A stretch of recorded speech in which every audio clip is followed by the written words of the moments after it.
pandemi COVID-19 menuntut banyak negara untuk melakukan digitalisasi, termasuk Indonesia. Di tahun 2021, jumlah penggunaan internet di Indonesia mencapai 212 juta pengguna, atau setara dengan 73,7% dari seluruh populasi yang ada. Dengan basis penggunaan Twitter mencapai 14 juta pengguna dan diakses hampir 85% oleh generasi milenial dan generasi Z. Hal tersebut tentu menjadikan Twitter salah satu media informasi yang paling berpengaruh. Namun di sisi lain, pemerintah juga telah mengeluarkan kebijakan-kebijakan untuk mengendalikan penyebaran virus COVID-19 ini, mulai dari PSBB hingga PPKM darurat. Penanganan pemerintah di Indonesia ini tentu menimbulkan pro kontra di mata masyarakat.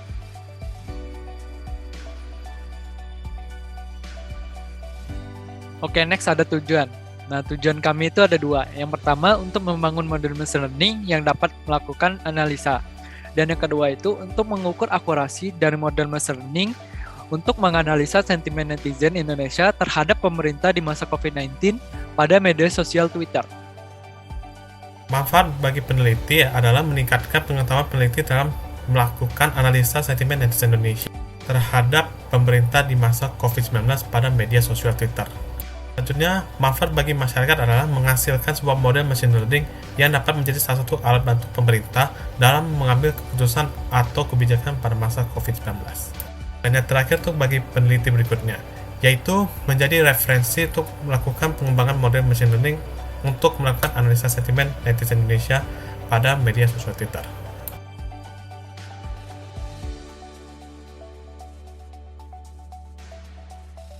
Yang pertama ada COVID-19 Indonesian Tweets oleh Dionysius Daryl Hermansyah.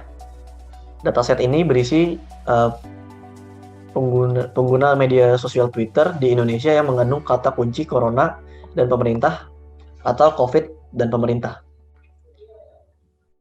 Berikut merupakan tabel yang ada dalam dataset tersebut.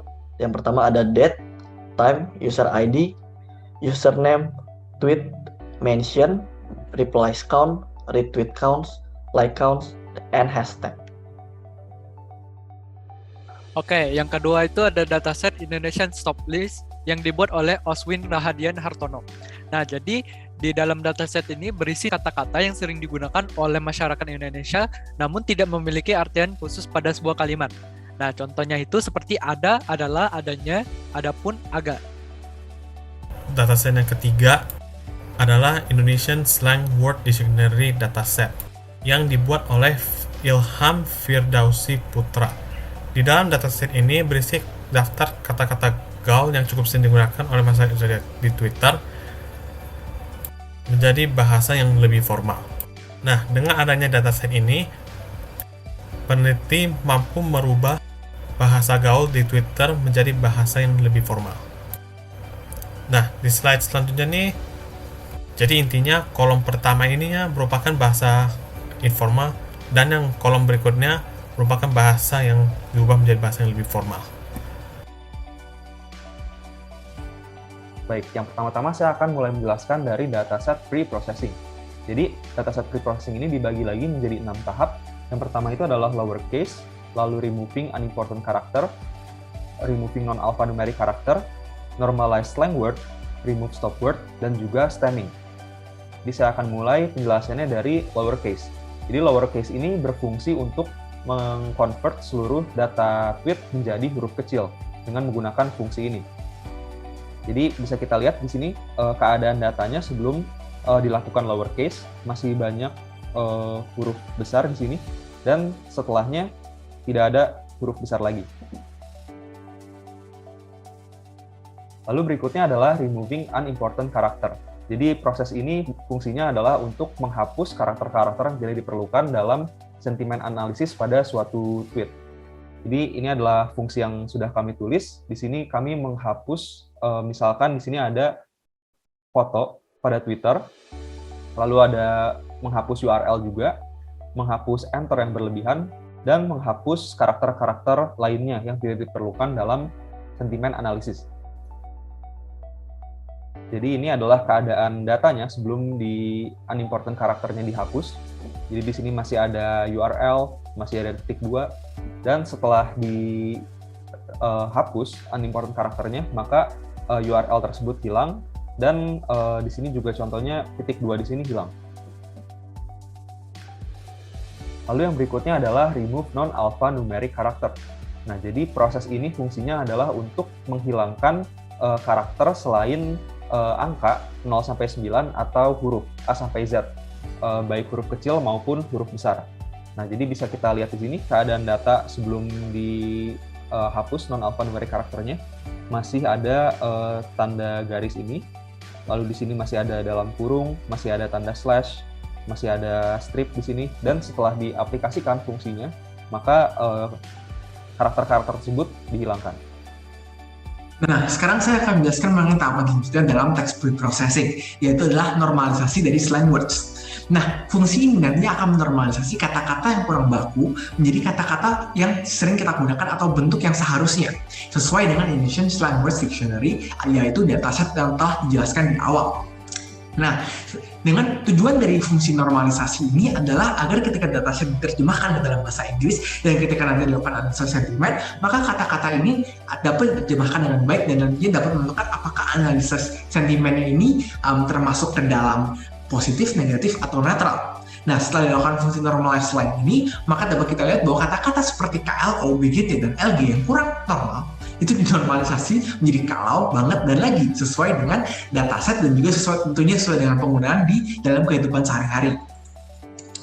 Nah, selanjutnya kita akan menghilangkan stop word atau kata-kata yang sering kita gunakan namun tidak memberi makna khusus. Nah, remove stop words ini kita nantinya akan menggunakan Indonesian Stop Words List yang telah juga dijelaskan di awal, yaitu menghilangkan kata-kata stop word ini yang terdapat di dalam bahasa Indonesia. Nah, dengan menggunakan fungsi remove stop word ini dapat kita lihat bahwa kata-kata seperti seharusnya dan juga kata-kata stop word lainnya ketika telah dilakukan text preprocessing remove stop word ini akan hilang, dan juga kita juga menghilangkan extra spaces seperti contohnya di tweet nomor 0. Nah, kemudian yang terakhir kita melakukan stemming. Nah, stemming ini nanti akan merupakan fungsi yang akan menghilangkan imbuhan dalam kata-kata tweet tersebut, sehingga nanti yang tersisa hanyalah kata dasar. Sehingga ketika dilakukan analisis sentimen, maka variasi yang diterima oleh mesin tidak terlalu luas.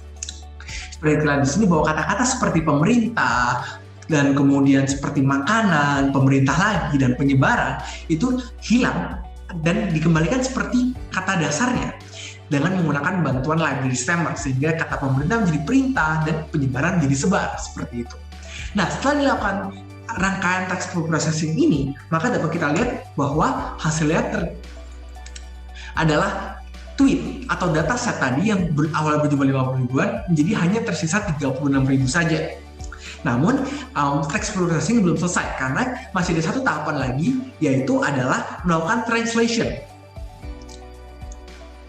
Nah, karena library text block ini bekerja efektif dengan menggunakan bahasa Inggris, maka dataset yang awalnya berada di bahasa Indonesia dengan menggunakan library Google API for Python akan ditranslate ke dalam bahasa Inggris. Sehingga preview hasilnya dapat dari sini bahwa yang sebelumnya berbahasa Indonesia ketika selesai ditranslate akan menjadi bahasa Inggris. Nah, itu merupakan rangkaian dari text preprocessing dan kita akan masuk ke dalam analisis sentimen dengan menggunakan library text block.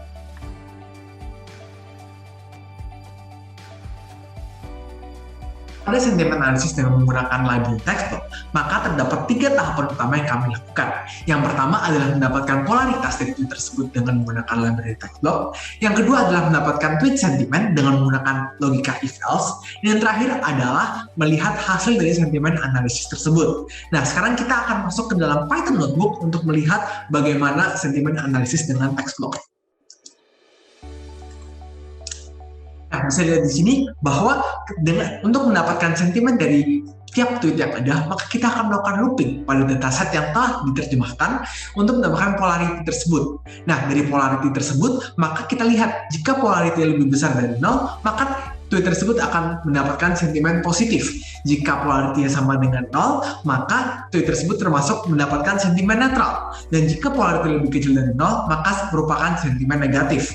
Nah, untuk mendapatkan jumlahnya di sini kami telah menyiapkan 3 counter untuk menghitung berapa jumlah tweet yang termasuk tweet positif, negatif, dan netral. Nah, di sini merupakan fungsinya, dan bisa dilihat di sini fungsi get sentiment merupakan fungsi untuk mendapatkan polaritas dari tweet tersebut dengan menggunakan library text block. Dan juga setelah kita lihat polarity yang tersebut dengan mengkalkulasi files, maka kita juga menambahkan ke dalam dataset yang ada. Nah, ketika selesai dilakukan looping terhadap dataset yang telah diterjemahkan, maka terlihat bahwa tiap data yang ada di dalam dataset tersebut telah mendapatkan sentimen. Bisa kita lihat di sini, sentimennya terdapat negatif, positif, dan juga netral. Dari hasil analisis sentimen yang menggunakan text block, maka kita dapat melihat bahwa jumlah tweet yang positif dan netral jumlahnya hampir sama, yaitu 15.012 untuk positif dan 15.007 tweet untuk netral. Sedangkan jumlah tweet yang negatif itu lebih sedikit, di angka 6.910 tweet. Nah, jika kita presentasekan, maka persentase untuk tweet positif dan netral jumlahnya mirip, yaitu sekitar 40%. Dan juga untuk persentase tweet yang negatif, yaitu di angka sekitar 18,7%. Nah, itu merupakan analisis tweet sentiment dengan menggunakan library text block. Dan selanjutnya kita akan melakukan pembangunan model machine learning dengan menggunakan algoritma support vector machine.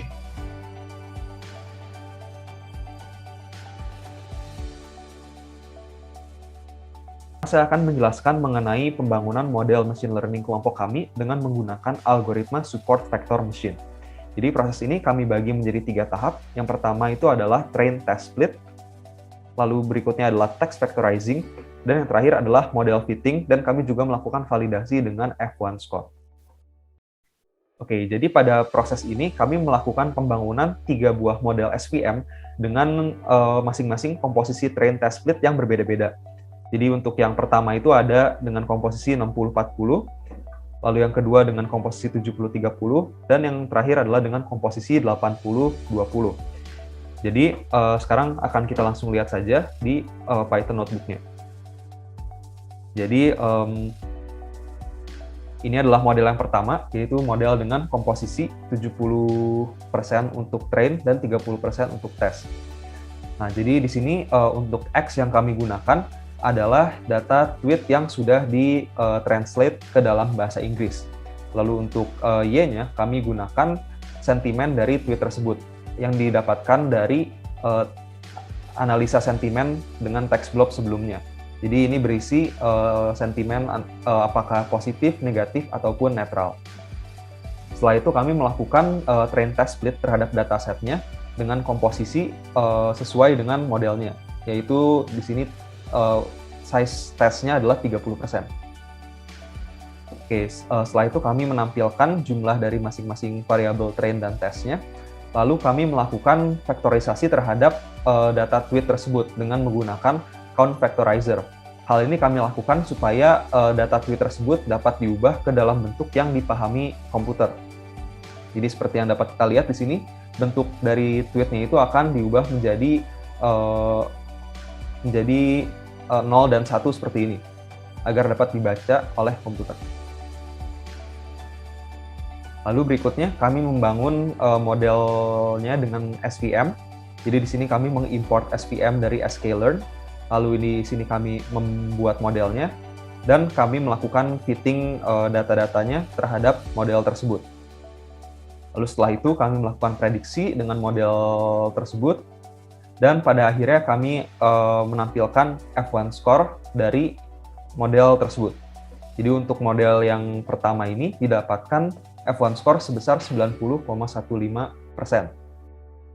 Lalu di sini juga kami menampilkan classification report-nya untuk detailnya.